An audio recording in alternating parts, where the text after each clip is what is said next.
السلام علیکم. پروگرام خبر اور تجزیہ میں خوش آمدید. میں ثنا کھیوان. پروگرام میں میرے ساتھ ہوں گے مزمل سروردی صاحب. مزمل صاحب آپ کا بہت شکریہ.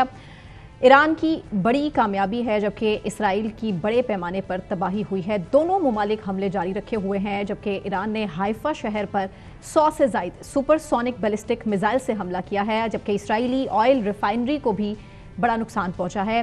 انسٹیٹیوٹ فار سائنس کو بھی ہٹ کیا گیا, سوشل میڈیا کے دفتر کو بھی ہٹ کیا گیا ہے اور مسلسل زخمیوں کی تعداد میں اضافہ ہو رہا ہے, ہلاکتیں ہو رہی ہیں. دوسری جانب اسرائیل کی طرف سے بھی ایران کو مسلسل ٹارگٹ کیا جا رہا ہے. مزمل صاحب, کل بھی بات کی تھی ہم نے, آج بھی بات کی ہے. ایرانی میڈیا بھی اس چیز کو کنفرم کر رہا ہے کہ ایران کے اپنے اندر سے بھی انہوں نے جو جاسوس ہیں ان کو گرفتار کیا ہے. ایران کے اندر چھپے جاسوس تھے جنہوں نے مخبری کی تھی, پاسداران انقلاب کی بھی اور ان کے فوجی جنرلز کی بھی. یقیناً دیکھیں بات سنیں, ایران نے خود ہی انڈینز کو ایران میں ایکسیس تھی اور را کے نیٹ ورک کو ایران میں بننے دیا جو پاکستان کے خلاف تھا. اسی را کے نیٹ ورک نے پھر اسرائیل کے لیے بھی کام کیا جو ایران کے خلاف تھا.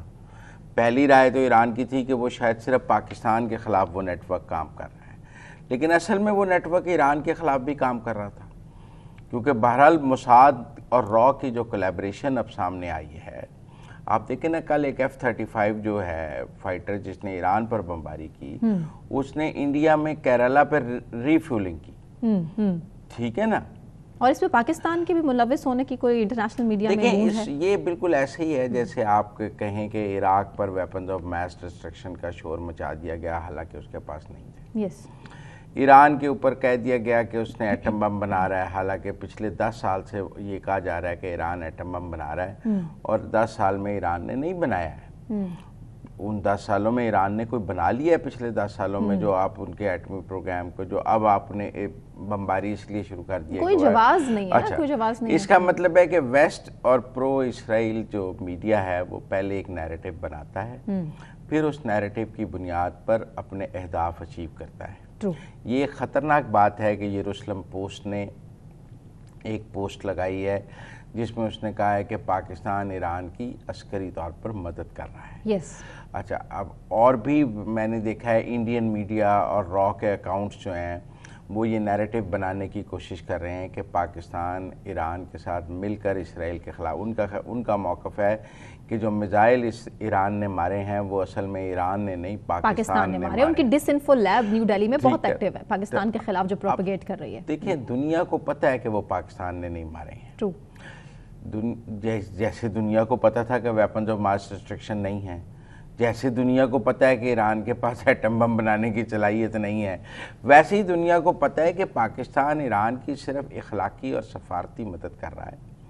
پاکستان اس جنگ میں اخلاقی اور سفارتی سطح پر ایران کے ساتھ کھڑا ہے, اور وہ بھی جرم قرار دے دیا جائے گا پاکستان کا آنے والے ٹائم میں. پاکستان نے UN سیکیورٹی کونسل میں ایران کی مدد کی ہے. پاکستان عالمی فورمز پہ اس جنگ کو رکوانے کے لیے متحرک ہے, لیکن کوئی پاکستان یہ جنگ ایران کے ساتھ مل کر لڑ نہیں رہا. کوئی پاکستان کے جنگی طیارے, پاکستان کے میزائل وہاں استعمال نہیں ہو رہے. لیکن ایک ہمیں نیریٹو انڈیا اور اسرائیل کا اس حوالے سے نظر آتا ہے. ایک طرف انڈیا اسرائیل کی مدد کر رہا ہے, دوسری طرف یہ پروپیگنڈا جو کیا جا رہا ہے کہ پاکستان ایران کی مدد کر رہا ہے, جس اپنی مدد کو جسٹیفائی کرنے کے لیے. اچھا, ڈاٹس کنیکٹ کریں مزمل صاحب یہیں سے کہ اسرائیل نے خود ہی جواز بنا لیا ایران کو اٹیک کرنے کا. اب بھارت چونکہ سپورٹ کر رہا ہے اسرائیل کو, اسرائیل کی بیک ہے بھارت کے لیے بھی, اب پاکستان کے لیے بھی کہیں نہ کہیں خطرے کی گھنٹی بج سکتی ہے. نہیں, دیکھیں میں آپ کو بہت بات ہو رہی ہے انٹرنیشنل لیول پہ اس کی بار بار. دیکھیں جب کبھی پاکستان کے میزائل پروگرام کی بات ہوتی ہے نا کہ 4,500 کلومیٹر سے آگے نہ جائیں, 5,000 کلومیٹر والا نہ بنائیں, اور کبھی کبھی آپ دیکھتے ہیں کہ پاکستان کی میزائل پروگرام کے حوالے سے کمپنیز پر پابندی لگتی ہے اور امریکنز کہتے ہیں کہ آپ اتنے دور والے میزائل بنا رہے ہیں, یہ تو امریکہ کو ہٹ کر سکتے ہیں, جبکہ پاکستان یہ کہہ رہا ہے کہ ہم یہ میزائل انڈین شہروں کو ہٹ کرنے کے لیے بنا رہے ہیں. تب امریکہ کو یہ خطرہ نہیں ہوتا کہ پاکستان یہ میزائل امریکہ کو مارے گا. اسرائیل اس کو کہتا ہے کہ پاکستان ایسے میزائل بنا رہا ہے جو اسرائیل تک پہنچ سکتے ہیں. لیکن ٹیکنیکل بات یہ ہے کہ پاکستان نے کبھی اسرائیل کے ساتھ براہ راست کسی کانفلکٹ میں آنے کی کوشش نہیں کی. ہم فلسطینیوں کی بھی اخلاقی اور سفارتی مدد کرتے ہیں اور ہر فورم پہ کرتے ہیں, لیکن ہم امریکہ کے الائی بھی ہیں. لیکن مجھے کیا پاکستان کبھی اسرائیل کا ٹارگٹ ہوگا، یہ ایک بہت بڑا سوال ہے۔ بہت سارے لوگوں کی اس میں الگ الگ رائے ہے۔ کچھ کا خیال ہے کہ ایران کے بعد پاکستان کی باری ہے۔ دیکھیں 9/11 کے بعد سب کہتے تھے اس کے بعد پاکستان کی باری ہے، پھر سعودی عرب کی باری ہے، لیکن ایسا نہیں ہوا، ٹھیک ہے نا۔ 9/11 کے بعد لوگ کہتے ہیں جی ایک دن پاکستان کی باری ضرور آئے گی۔ پاکستان کا اٹامک جو پروگرام ہے وہ ایک آنکھ نہیں بہاتا، کھٹکتا ہے، اور اس کو رول بیک کرنے کے لیے پاکستان میں کوئی ایسی رجیم آ سکتی ہے جو یہ نیوکلیئر پروگرام گیو اپ کر دے۔ یہ بھی کہا جاتا ہے کہ جو پاکستان کے معاشی مسائل ہیں، پاکستان کو فنانشلی سکویز اس لیے کیا جاتا ہے بار بار کہ کہیں یہ ایک دفعہ ڈیفالٹ کر جائے اور اس ڈیفالٹ کے نتیجے میں ہم کہیں کہ اچھا اب اگر زندہ رہنا ہے تو ایٹمی پروگرام ہمیں دے دو، ہم ڈالر دیتے ہیں، لیکن ہم ڈیفالٹ سے بچ جاتے ہیں۔ ایک وائبرنٹ سٹیٹ ہے، ہم اس میں سے نکل آتے ہیں، ہمارے پاس ایک وائبرنٹ آرمی موجود ہے جو اس قسم کے فیصلوں میں ساتھ کھڑی ہو جاتی ہے ملک کے۔ تو پاکستان ابھی تک تو اس کسی سٹیج پہ نہیں آیا جہاں ویسٹ اس پر یہ دباؤ ڈال سکے کہ آپ اپنا اٹامک پروگرام ہمیں دیتے ہیں۔ لیکن پاکستان کا جس طرح ایران کا اٹامک پروگرام نہیں پسند، ایسے پاکستان کا بھی نہیں پسند، لیکن ایران کا اٹامک پروگرام تو ابھی بہت پریلیمنری سٹیجز پر ہے۔ ابھی دیکھیں وہ بم بنانے کے، میں نے آپ کو کہا کہ پچھلے 10 سال سے ہم شور سن رہے ہیں کہ ایران بم بنا رہا ہے، 10 سال سے شور ہے، کبھی پابندیاں لگائی جاتی ہیں، اور امریکہ دھمکیاں دیتا ہے۔ کبھی اوباما کے دور میں ایک ایگریمنٹ ہوا، پچھلے دور ٹرمپ نے آ کے وہ ایگریمنٹ توڑ دیا، ڈائیلاگز ہوتے ہیں۔ اس ٹوٹنے کے بعد بھی ایران نے بم تو نہیں بنایا۔ 4 سال ٹرمپ رہ گیا، 4 سال پھر بائیڈن رہ گیا، 8 سال تو گزرے نا جی بغیر معاہدے کے۔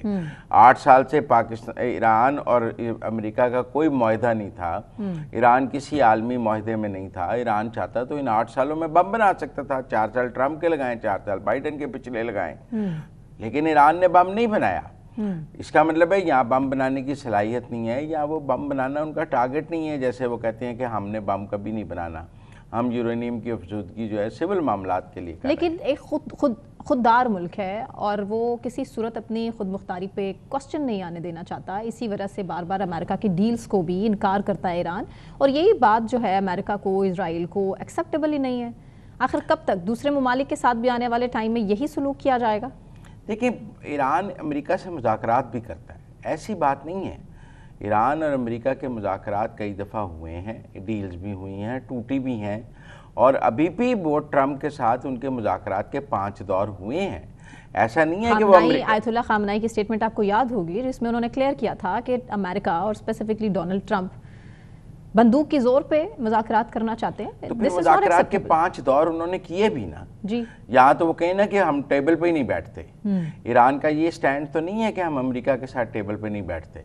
ایران کا یہ ایران امریکہ کے اختلافات اپنی جگہ ہیں، لیکن ایران پرامن ملک ہے، اس نے ثابت کر کے دکھایا، اسی لیے اس نے مذاکرات کی ٹیبل پہ بیٹھنے سے انکار نہیں کیا۔ ایران اور اسرائیل کا ڈائریکٹ کانفلکٹ نہیں ہے، لیکن آپ دوسری سائڈ کی سٹوری دیکھیں تو وہ کہتے ہیں کہ حزب اللہ اور حماس یہ سب ایران کی پراکسیز ہیں، اور یہ اسرائیل پر حملے کرتے تھے، تو وہ کہتے ہیں ایران اسرائیل پر حملہ کر رہا تھا۔ ان کا حملہ اسرائیل کا پر ایران کا حملہ سمجھا جاتا ہے، گنا جاتا ہے، کیونکہ ان کے پاس ایرانی اسلحہ ہے، ایرانی بیکنگ ہے۔ تو اس لیے عالمی قوت کو تو مزمل صاحب آپ کو نہیں لگتا کہ جواز بناتے ہوئے ایک سیکنڈ نہیں لگتا؟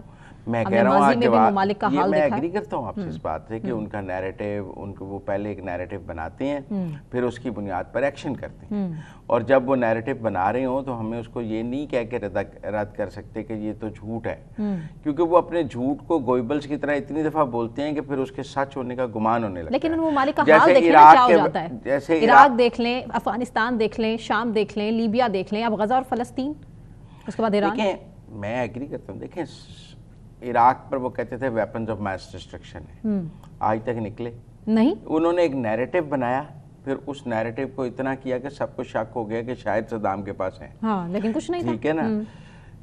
جہاں تک آپ نے شام کی بات کی ہے، وہاں بشارت الاسد والی، وہاں انسائیڈ اپرائزنگ میں وہ ایران وہ ایک طرف تھا، روس ایک طرف تھا، امریکہ ایک طرف تھا، اسرائیل ایک طرف تھا، عرب ایک طرف تھے، اور اس لڑائی میں ہمیں نظر آیا کہ ایران اور روس ہار گئے ہیں۔ بشارت الاسد جو ہے اس کو انہوں نے اس سے شام چھین لیا۔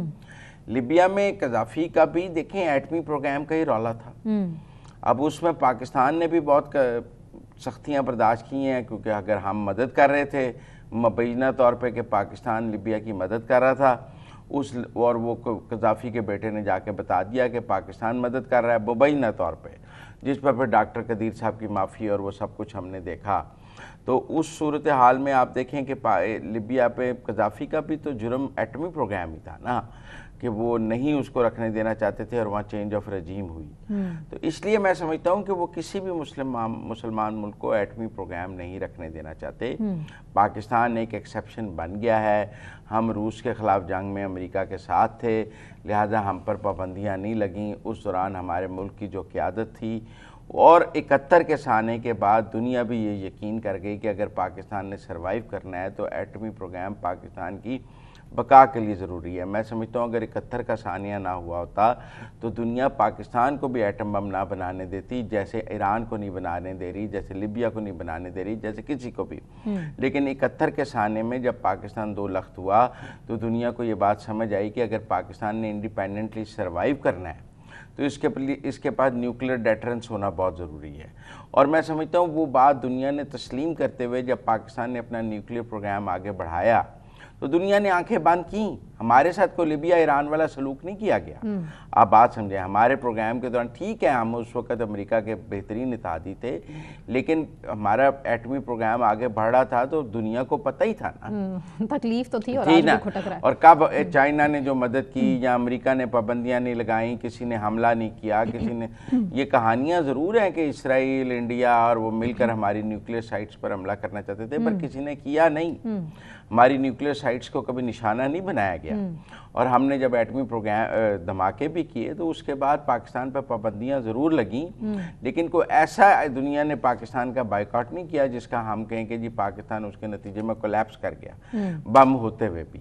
تو ایسا نہیں ہوا۔ میں سمجھتا ہوں کہ پاکستان کا کیس ڈیفرنٹ ہے اور اس میں 71 کے سانے کا بہت ذکر ہے، اس سانے نے پاکستان کو جواز فراہم کیا۔ لیکن آج میں ایران کے حوالے سے یہ ضرور بات کرنا چاہتا ہوں کہ ایران اور اسرائیل کی لڑائی کون جیت رہا ہے یہ بہت قبل از وقت ہے۔ اس میں کس سطح جگہ پہ آ کر امریکہ داخل ہوگا اس لڑائی میں، یہ بات ہمیں دیکھنی ہوگی۔ آج دیکھیں نا، یوکرین کے پاس جو اس کا بیری بیڑا تھا، جو اس نے یوکرین کی مدد کے لیے کھڑا کیا ہوا تھا، وہ بھی ایران سے لڑائی کے لیے گلف میں لے آیا ہے۔ امریکہ جو ہے ایران میں اپنا اسلحہ اپنے بحری بیڑے جمع کر رہا ہے، ڈسٹرائر جمع کر رہا ہے، کس لیے؟ کیا کسی سٹیج پر امریکہ اس بات کے انتظار میں ہے کہ ایران غلطی کرے، کسی امریکی ہدف کو نشانہ بنائے تو امریکہ اس جنگ میں کود جائے؟ ایران نے ابھی تک کسی امریکی ہدف کو اسی لیے نشانہ نہیں بنایا کیونکہ ایران بھی اس کو ایران اسرائیلی رکھنا چاہتا ہے۔ ہمیں یہ بیانات ضرور نظر آئے ایران کے کہ اگر ہم پر حملہ ہوا تو ہم امریکی حملہ کریں گے، لیکن انہوں نے نہیں کیا۔ کہیں نہ کہیں انہوں نے اندر بیٹھ کے یہ ریزالو کیا ہے کہ ایران کا مفاد اسی میں ہے کہ امریکہ اس لڑائی میں ایکٹیولی نہ آئے۔ لیکن مجھے یہ خدشہ ہے کہ ایک سٹیج پر جب اسرائیل کے ہاتھ سے بات نکلے گی اور یہ جنگ بہت طول پکڑے گی اور اگر اسرائیل کا نقصان ہونا شروع ہوا، جیسے امریکہ انٹروین کرے گا، امریکہ انٹروین کرے گا۔ دیکھیں نا، ابھی 15 لوگ مرے ہیں اسرائیل میں، 200 زخمی ہوئے ہیں۔ اگر یہ ہلاکتیں بڑھتی ہیں، میزائل کی سٹرائکس بڑھتی ہیں، ایرانین میزائلز کے مارنے کی تعداد بڑھتی ہے، تو مجھے لگتا ہے کہیں نہ کہیں امریکہ کوئی بہانہ بنا کر انٹروین کرے گا کیونکہ وہ اسرائیل کو بلیڈ نہیں ہونے دے گا۔ تو اس وقت پھر امتحان ہوگا مسلم ممالک کا کہ کون ایران کے ساتھ کھڑا ہوگا اور کون۔ مجھے لگتا ہے کہ کوئی ایران کا ساتھ نہیں آئے گا ایران کے ساتھ۔ میں آپ کو بتا رہا ہوں اس وقت ایران نے ہی اپنی لڑائی لڑنی ہے، لیکن میں یہ ضرور مانتا ہوں کہ امریکہ اسرائیل کو بلیڈ نہیں ہونے دے گا، لیکن ایران کو کوئی سپورٹ نہیں کرے گا بدقسمتی سے۔ بریک لیتے ہیں، بریک سے واپس آنے کے بعد فیلڈ مارشل عاصم منیر صاحب کے حوالے سے بات کریں گے جو اس ٹائم واشنگٹن میں موجود ہیں۔ کیا احتجاج ہوا، کس طرح سے ان کا جو دورہ امریکہ ہے کتنا اہمیت کا حامل ہے، اس پر بات ایک بریک کے بعد ہمارے ساتھ رہیں۔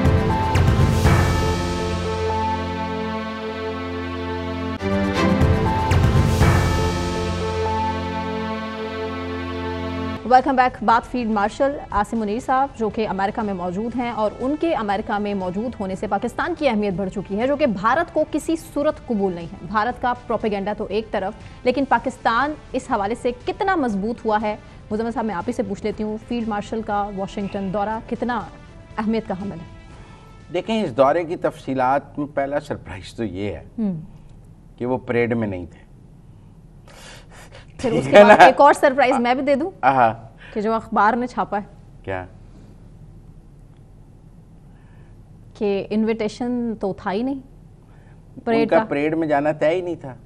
وہ امریکہ اخبار یہ چھاپ رہا ہے کہ ان کا تو انویٹیشن ہی نہیں تھا. نہیں, ان کا دورہ پریڈ میں شریک ہونے کا نہیں ہے, اسی لیے میں نے اس کا ذکر بھی نہیں کیا, لیکن پاکستان کے لیے بڑا امپورٹنٹ تھا ان کا وہاں جانا, ان کی میٹنگز ہونا, which was more important. Meetings ہیں, وہ مل رہے ہیں سب کو, دورہ سرکاری ہے, ان کی ہائیسٹ لیول کی میٹنگز ہیں, لیکن ان کا پریڈ میں شامل ہونا کبھی بھی طے نہیں تھا. آئی ایس پی آر نے کلیم بھی نہیں کیا آئی ایس پی آر نے, بلکہ آئی ایس پی آر نے یہ کہا کہ اس دورے کے حوالے سے کیا سرائیاں نہ کی پوائنٹ سکورنگ کرتے ہیں. ہوا یہ کہ یہ تو پی ٹی آئی والوں کا پروپیگنڈا تھا نا, وہ پریڈ کے لیے آ رہے ہیں. نہیں, یہاں پہ لوگوں کا تھا جو بڑا پوائنٹ سکورنگ کی کوشش کر رہے تھے, جو صحافی بڑی وفاداریاں نبھانے کی کوشش کرتے ہیں, اس میں یہ بھول جاتے ہیں کہ بھئی غلط رپورٹنگ بھی کچھ ہوتی ہے, وہ باؤنس بیک بھی ہو سکتی ہے. اچھا دیکھو نصیب, ہم نے بھی ساجد تارڑ صاحب سے بات کی, انہوں نے بھی کہا کہ پریڈ میں جا رہے ہیں, تو ہم سارا اب آپ یہی سے اندازہ لگا لیں کہ ساجد تارڑ صاحب کے خلاف اگر پی ٹی آئی والے بولتے تو صحیح بولتے ہیں. ہم دونوں بھی قصوروار ہو گئے, پھر ہماری بھی میں نے بالکل کوئی سوال نہیں کیا تھا ان سے, ان کے پروڈیوسر صاحب ان کے سوال دوبارہ چلائے جائیں. نہیں, بالکل میں نے احتجاج کے لیے کیا تھا, میں نے جو امریکہ میں اس ٹائم صورتحال احتجاج کی تھی اس پر ان سے بات کی تھی, اور 250 میں یوم تاسیس کے حوالے سے میں نے کوئی سوال. یہ بھی بیلنس ہو گیا. میں آپ کو ایک بات بتاؤں, پہلی بات یہ ہے کہ احتجاج ناکام ہے. پوچھیں کیوں؟ کس کا احتجاج؟ تحریک انصاف کا؟ ہاں. اچھا, وہ کلیم کر رہے ہیں کہ احتجاج بڑا کامیاب ہوا. نہیں, پوچھیں نا کیوں. ہاں, کیوں ناکام تھا؟ بھئی جس ہوٹل میں ٹھہرے ہیں اس کے باہر احتجاج کرنے کی اجازت نہیں, جہاں ملاقات کے لیے جانا ہے وہاں احتجاج کرنے کی اجازت نہیں, جس سے انہوں نے ملنا ہے اس کے سامنے احتجاج کرنے کی اجازت نہیں, ان سڑکوں پر ان کو پہنچنے کی اجازت نہیں, سفارت خانے کے گیٹ پہ آنے کی اجازت نہیں, دور ایک گراؤنڈ میں بیٹھ کے انہوں نے کہا آپ جو کرنا ہے کر لیں. تو پھر کامیاب تو یہ ہوتا کہ جس ہوٹل میں وہ ٹھہرے ہیں اس کے باہر احتجاج ہو رہا ہوتا. کامیاب تو یہ ہوتا کہ ان کے موٹرکیڈ کے آگے احتجاج ہو رہا ہوتا. کامیاب تو یہ ہوتا کہ وہ اندر سیکٹری ڈیفنس سے مل رہے ہیں, باہر احتجاج ہو رہا ہوتا. اچھا, تب آپ کریڈٹ دے دیتے پی ٹی آئی کو؟ نہیں یار, امریکہ ہے, وہاں تو آزادی اظہار کی کھلی اجازت ہے. ہمیں تو مثالیں دی جاتی تھیں امریکہ کی. تھوڑا مارجن دے دیں. نہیں, ہمیں تو دیکھو جی مثالیں دی جاتی تھیں. کریں نا ذرا پینٹاگون کے گیٹ پہ احتجاج. انہوں نے پینٹاگون جانا ہے, آئیں ذرا جی ایچ کیو کے گیٹ پہ احتجاج کو جسٹیفائی کرتے ہیں, ہمیں ذرا پینٹاگون کے گیٹ پہ احتجاج کر کے دکھا دیں, سینٹرل کمانڈ کے گیٹ پہ احتجاج کر کے دکھا دیں. اب آپ بیٹھے ہیں نا, یہ جو خود کو جمہوریت کے چیمپئن کر کے کہتے ہیں کہ جی ایچ کیو کے گیٹ پہ, کور کمانڈر کے گھر کے باہر, آئی ایس آئی کے دفتر کے باہر احتجاج کرنا ہمارا آئینی حق ہے. انہیں کہیں سی آئی اے کے دفتر انہوں نے جانا ہے, آئیں ذرا سی آئی اے کے دفتر کے باہر احتجاج کریں. پاکستانی سفارت خانے انہوں نے کیوں جانا ہے؟ ہوٹل میں. اچھا, احتجاج پی ٹی آئی کا فلاپ ہو گیا اسی لیے کیونکہ وہ وہاں نہیں پہنچ سکے جہاں آرمی چیف موجود تھے, فیلڈ مارشل موجود تھے. میں وہاں نہیں پہنچ سکے جہاں انہوں نے, جہاں موجود ہیں, جہاں جانا ہے. اچھا, لوگ نکلے جس گزر سے جانا. دیکھیں, لوگ تو کینیڈا سے بھی بلائے گئے ہیں, لوگ تو ہیوسٹن سے, شکاگو سے ملا کے اگر آپ نے 300-400 اکٹھے کر بھی لیے ہیں. اچھا, فنڈنگ تو مطلب اتنا پورے امریکہ سے آپ نے لوگوں کو, پورے کینیڈا سے لوگوں کو اکٹھا کیا ہے, کیونکہ آپ کو لندن کے احتجاج کی سبق آئی. لیکن میں یہ کہہ رہا ہوں اس کا امپیکٹ کوئی نہیں ہوا. اس سے بہتر امپیکٹ وہ ہے جو پرو عاصم منیر احتجاج ہو رہے ہیں. ٹھیک ہو گیا. اور دورہ امریکہ کی اہمیت کیا ہے مزمل صاحب؟ نہیں, پہلے آپ یہ سمجھیں پرو عاصم منیر کیا ہو رہا ہے. سارے بل بورڈز اور ہورڈنگز عاصم منیر ویلکم کر رہے ہیں امریکہ میں. وہ بھی پاکستانیوں نے ہی اسپانسر کیے ہیں. پیڈ ہے نا, پاکستانیوں نے اسپانسر کیے ہیں. بالکل. یہ جو ٹریک چلاتے ہیں وہ پیڈ نہیں ہے, حکومت پاکستان نے تو نہیں کیے نا. نہیں, پکی بات ہے. پکی بات. یہ بتائیں, جو پی ٹی آئی والے ٹریک چلاتے ہیں وہ پیڈ نہیں ہیں. وہ تو ہیں, وہ تو کلیم کرتے ہیں کہ وہ پیڈ ہیں. یہ بھی پاکستانیوں نے عاصم منیر کو ویلکم کیا ہے. ٹرمپ اور عاصم منیر کی تصویریں لگے, اشتہار ہیں, ٹرمپ اور عاصم منیر کی کٹھی تصویریں لگیں, بل بورڈز ہیں, تو وہ بھی امریکہ میں نظر آ رہے ہیں. اور میٹنگز کون سی ہوئی ہیں فیلڈ مارشل کی؟ میں خیال ہے میٹنگ جب بھی وہ پہنچے ہیں, کل سے ہمارے پاس میٹنگز کی تفصیلات آنی شروع ہو جائیں گی. اور بھارت کے اگینسٹ بھارت کو پریشانی ہے. دیکھیں آپ میری بات سنیں, عاصم منیر کا واشنگٹن میں موجود ہونا ہی بھارت کی شکست ہے. تکلیف ہے بھارت کی شکست ہے. اور دیکھیں, ایران اسرائیل کانفلکٹ میں پاکستان کی اپنی ایک اہمیت ہے جو ہم نے پہلے سیگمنٹ میں ڈسکس کر لی ہے. یقیناً امریکہ یہ چاہے گا کہ پاکستان نیوٹرل رہے، یقیناً امریکہ اسرائیل کی بہاف پر پاکستان کے ساتھ بات کرے گا کہ آپ ایران کے ساتھ کوئی فوجی تعاون نہ کریں، ایران کو سپیس نہ دیں۔ پاکستان انہیں سمجھائے گا کہ ہمارے اور ایران کے بارڈرز ہیں، ایران میں کچھ ہوگا اس کا امپیکٹ پاکستان پر ہوگا۔ ہم ٹرمپ کے ساتھ بھی فیلڈ مارشل کی ہے میٹنگ اسکیجول؟ جی، کسی ڈنر میں دونوں اکٹھے ہیں۔ اب صورتحال یہ ہے کہ ان کو سمجھائیں گے کہ جیسے افغانستان کی لڑائی کا پاکستان پر امپیکٹ ہوا ہے، ایسے ایران کی لڑائی کا بھی پاکستان پر امپیکٹ ہوگا۔ جب ہمارے بارڈرز پہ لڑائی ہوگی اس کا ہم پر امپیکٹ ہوگا، ہم کیا کریں۔ تو اس لیے ایران اسرائیل تنازع میں بھی یہ امپورٹنٹ ہے، کیونکہ پاکستان ایک بہت اہم ملک ہے اور پاکستان کا آرمی چیف وہاں پہ موجود ہے، تو اس سے ایران اسرائیل لڑائی پہ تو امریکن ضرور بات کریں گے نا۔ پھر پاکستان امریکہ ریلیشنز پر بھی بات ہوگی، پاکستان امریکہ ملٹری ریلیشنز پر بات ہوگی، انٹیلیجنس کوآپریشن پر بات ہوگی۔ آپ دیکھیں اس دورے سے موسٹ امپورٹنٹ کشمیر، جس کے بعد بار اس دورے سے پہلے امریکہ نے ایک پرو پاکستان ماحول بنایا ہے۔ امریکی جرنیل نے پاکستان کے حق میں بات کی ہے، امریکی اسٹیٹ ڈپارٹمنٹ کے سپوکس پرسن نے پاکستان کے حق میں بات کی، ٹرمپ نے۔ یہ سب کیا تھی باتیں؟ یہ عاصم منیر کے دورے کے لیے امریکہ میں ایک سازگار ماحول بنا رہی تھی امریکی حکومت کہ ان کے دورے سے پہلے پچ سیٹ کی جائے، ورنہ اس سے پہلے جب کبھی پاکستانی امریکہ جاتے تھے تو اس سے پہلے ڈو مور کا منترا یا پاکستان کے اوپر گل و شکووں کا ایک منترا شروع ہو جاتا تھا کہ تاکہ جو آئے وہ دباؤ میں ہو۔ آج ہمارا آرمی چیف جا رہا ہے تو امریکہ اس کو دباؤ میں نہیں رکھنا چاہ رہا، امریکہ نے اس کو ویلکم کیا ہے، کمفرٹیبل کیا ہے، پاکستان کی پذیرائی کی ہے تاکہ ایک مناسب اچھے ماحول میں بات ہو سکے۔ آپ پہلے یہ فرق سمجھیں، ورنہ پہلے ہمارے بندے لچ دے نہیں سنتے، ڈو مور، آپ ڈبل ایجنٹ ہیں، آپ ادھر سے طالبان کی مدد کر رہے ہیں۔ اور آج ایسا نہیں ہے، آج پاکستان کو کسی ڈو مور کا تقاضا نہیں ہے، آج پاکستان پر کسی تھوڑا سا کریڈٹ اس کو عمران خان صاحب کو دیں گے اس کا؟ نہیں، آج اس کو کیونکہ بالکل نہیں دوں گا، یہ عاصم منیر کا کریڈٹ ہے۔ آپ میری بات سمجھیں، باجوہ کا کریڈٹ نہیں تھا کیونکہ باجوہ کے دور میں ایسا نہیں تھا۔ آپ بات سمجھیں، باجوہ اور عمران خان کے دور میں ایسا نہیں تھا۔ یہ عاصم منیر اور شہباز شریف کا کریڈٹ ہے کہ انہوں نے امریکہ کے ساتھ ایک ٹرسٹ ریلیشن شپ بنایا، کیونکہ ٹرمپ تو ابھی آیا نا، آپ بات سمجھیں، to be very frank, Biden دور میں تو آپ کو پتہ ہے بائیڈن جب جیتا تھا تو عمران خان صاحب ایک ٹیلی فون کال کو ترس رہے تھے کہ مبارکباد کی فون کال نہیں آئی، مبارکباد پہ بات چیت نہیں ہوئی، بائیڈن نے بات کرنا ہی مناسب نہیں سمجھی تھی، اور رجیم چینج میں بھی بائیڈن پیش تھے۔ تو اس وقت تو امریکہ سے سر تعلقات تھے، آپ معید یوسف کو لے کے آئے کہ وہ ہمارے امریکہ سے تعلقات ٹھیک کر دے گا، لیکن معید یوسف بھی ایک بہت بڑا فیلئر ثابت ہوا امریکہ کے ساتھ تعلقات ٹھیک کرنے میں۔ آپ نے اس کو امریکہ میں بٹھائے رکھا کہ ایک فون کال ارینج کرائیں، کچھ کرائیں، لیکن عمران خان کو اس میں کامیابی تو نہیں ہوئی تھی۔ اچھا مطلب صاحب، اندر کی خبر کیا ہے کہ ابھی تک فیلڈ مارشل ان کے ساتھ جو باقی لوگ بھی وہاں پہ موجود ہیں، کتنی ملاقاتیں ہوئی ہیں، کس کس سے ملاقاتیں ہوئی ہیں اور کس بات پر جو ہے وہ گفتگو؟ لیکن نیشنل سیکورٹی ایڈوائزر ان کے ساتھ ہیں، جو ہمارے D G I S I ہیں، ہاں جی، جنرل عاصم ملک ان کے ساتھ ہیں، اور دیگر عسکری حکام ان کے ساتھ ہیں۔ ابھی آن ریکارڈ تو کوئی ملاقات سامنے نہیں آئی، اور کسی کو کوئی اندازہ بھی نہیں ہے کہ اس کی وجہ کہ آج امریکہ میں پریڈ تھی، دیور، اور اب وہ پہنچے ہیں آج امریکہ، لیکن ان کی پریڈ میں جانا طے نہیں تھا۔